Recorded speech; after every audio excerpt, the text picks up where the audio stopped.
నమస్తే ఎవ్రీవాన్. వాంగీబాత్ దక్షిణ భారత రుచుల మాధుర్యం, వంటల్లో పరిపూర్ణమైన సమతుల్యాన్ని చూపించే ఒక ప్రత్యేకమైన వంటకం వాంగీబాత్. ముఖ్యంగా కర్ణాటక రాష్ట్రాల్లో ప్రాచుర్యం పొందిన ఈ వంటకం ఇప్పుడు తెలుగు రాష్ట్రాల్లో కూడా ఆదరణ పొందుతోంది. వాంగి అంటే వంకాయ, బాత్ అంటే అన్నం. కానీ ఇది కేవలం వంకాయ అన్నం కాదు, ఇది రుచుల సంధిపత్రం. ఈ వంటకానికి వాంగీబాత్ పౌడర్ అనే ప్రత్యేక మసాలా ఉపయోగిస్తారు.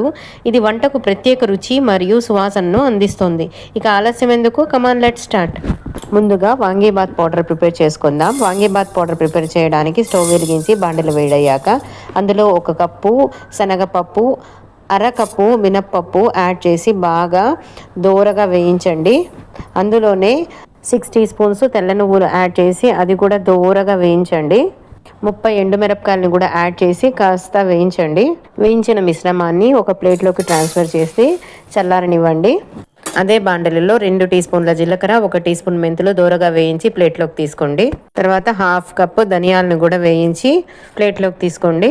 కొన్ని పచ్చి లేకపోతే ఎండు కొబ్బరి రెబ్బల్ని కూడా వేయించండి దోరగా, వాటిని కూడా పక్కన తీసుకోండి. ఇప్పుడు ఒక మిక్సీ జార్లో వేయించుకున్న మసాలా దినుసులు ప్లేట్లో తీసుకున్నాం కదా, వాటిని అన్నింటినీ ట్రాన్స్ఫర్ చేయండి. అలాగే అందులో 2 లవంగాలు, కొంచెం పట్ట కూడా యాడ్ చేసి పౌడర్ చేయండి. ఇదిగోండి, ఇదే వాంగీబాత్ పౌడరు. దీన్ని సపరేట్గా ఒక బాటిల్లో స్టోర్ చేసుకుంటే మనం ఎప్పుడు వాంగీబాత్ చేయాలనుకున్న ఆ పౌడర్ని యూస్ చేయొచ్చండి ఇన్స్టెంట్గా. ఇప్పుడు వాంగీబాత్ రైస్ ప్రిపరేషన్ చూద్దాము. స్టవ్ వెలిగించి బండలు వేడయ్యాక అందులో 5 టీ స్పూన్ ఆయిల్ యాడ్ చేయండి. 2 టీ స్పూన్స్ పోపు దినుసులు, 1 టీ స్పూన్ షాహీ జీరా, 1/2 టీ స్పూన్ ఇంగువ యాడ్ చేయండి. గుప్పెడు కరివేపాకు కూడా యాడ్ చేయండి. ఘాటు పెట్టిన 6 పచ్చిమిరపకాయలను యాడ్ చేయండి. కట్ చేసి పెట్టుకున్న పెద్ద సైజు 1 ఆనియన్, లేకపోతే చిన్నవైతే 2 ఆనియన్ ముక్కలను కూడా యాడ్ చేయండి.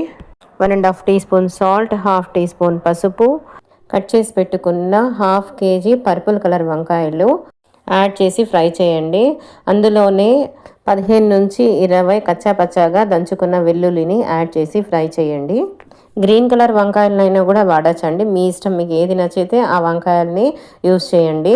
వాటర్ యాడ్ చేయాల్సిన అవసరం లేదండి, అందులో ఉన్న మాయిశ్చర్కి అవి సాఫ్ట్గా ఉడుకుతాయి. కట్ చేసి పెట్టుకున్న 2 నుంచి 3 టమోటాలను కూడా యాడ్ చేయాలి. ఇది ఆప్షనల్, కావాలంటే స్కిప్ కూడా చేయొచ్చు. అండ్ దాని తర్వాత ఒక పెద్ద నిమ్మకాయ సైజ్ అంతా చింతపండు రసాన్ని కూడా యాడ్ చేయాలి. సో వీటినంతా బాగా ఫ్రై చేయండి. చూడండి వంకాయలు ఎంత సాఫ్ట్గా ఉడికాయో. ఇందులో మనం ప్రిపేర్ చేసుకున్న వాంగీబాత్ మసాలా కూడా యాడ్ చేసి కాసేపు అలా ఇలా ఫ్రై చేయండి. ఇప్పుడు 3/4 కేజీ రైస్, సాల్ట్, ఆయిల్ వేసి పలుకుగా వండుకోవాలండి. ఆ వండుకున్న రైస్ని ఇందులో ట్రాన్స్ఫర్ చేసి ఇలా టాస్ చేయాలి. దాని తర్వాత నెమ్మదిగా కలపండి. ఇంకా వాంగీబాత్ రెడీ అండి. సో పైనుంచి కట్ చేసి పెట్టుకున్న కొత్తిమీరను కూడా యాడ్ చేయండి. సో ఈ రైస్ చేస్తుంటే